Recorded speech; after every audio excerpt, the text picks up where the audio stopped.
Je fais la sieste moustique, arrête un peu ta musique, ne sois pas antipathique, ne me pique pas. Les autorités sanitaires et sociales de Raiatea sont en alerte et appellent à la vigilance de la population, mais surtout à démoustiquer en priorité dans les lieux de rassemblement et autour des farés.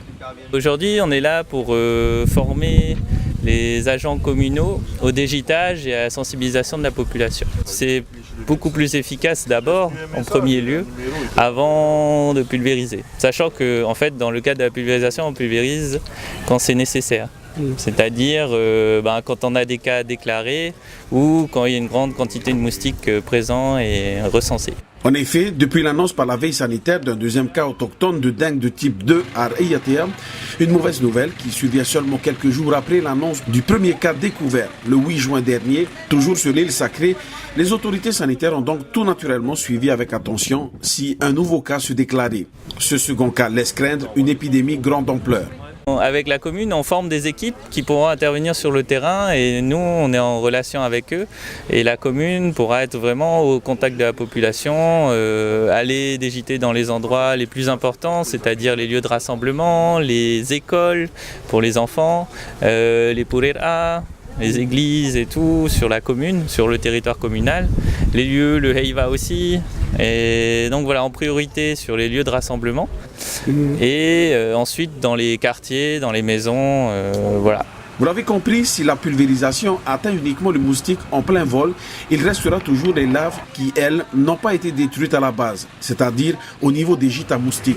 Ce matin, les agents de la santé publique de Raiatea ont sillonné les quartiers de Taputapuatea avec l'aide des agents de la police municipale, avec à la clé une petite formation de dégitage et de sensibilisation de la population. Effectivement, ce matin, nous avons suivi une formation avec donc des agents du service d'hygiène. Donc, comment repérer des gîtes, donc on appelle potentiels éventuellement positifs. Comment déjecter des gîtes qu'on peut déjecter. Il peut y avoir également des gîtes, malheureusement, qu'on ne peut pas renverser, qu'on ne peut pas mettre à l'abri.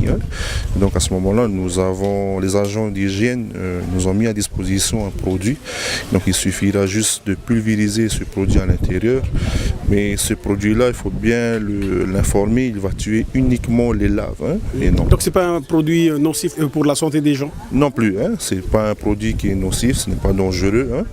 Ce produit-là va s'attaquer uniquement aux larves qui vont se nourrir justement de cette bactérie-là. Et en fin de compte, cette bactérie-là va tuer la larve. En général, les fosses septiques, c'est des endroits à vérifier parce que les gens ne font pas attention. Et c'est des bons gîtes à moustiques permanents. Pour rappel, la dengue de type 2 n'a plus circulé en Polynésie française depuis l'an 2000. La population est donc faiblement immunisée. Un travail à long terme, mais essentiel, car il faut pouvoir informer le plus de population au quotidien. C'est en tout cas le défi des agents communaux dans le cadre de la lutte contre la dengue.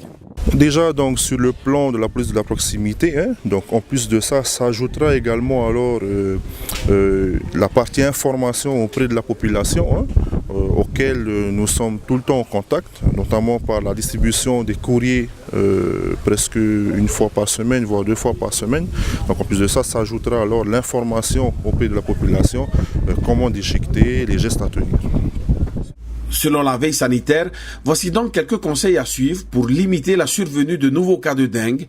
La population doit s'impliquer en éliminant les gîtes larvaires, en se protégeant des piqûres de moustiques, répulsifs, moustiquaires, diffuseurs, etc. Et en cas de fièvre supérieure à 38 degrés Celsius, vous devez absolument consulter un médecin. Un rappel, l'être humain infecté est le principal porteur du virus. Il permet sa prolifération et sert de source de contamination pour les moustiques qui ne sont pas encore infectés. Le virus se transmet à l'homme par la piqûre des femelles du genre Aedes aegypti infectées. Après une incubation de 4 à 10 jours, un moustique infecté peut transmettre le virus tout le reste de sa vie. Il est donc nécessaire de combattre les gîtes à moustiques pour éradiquer ce fléau.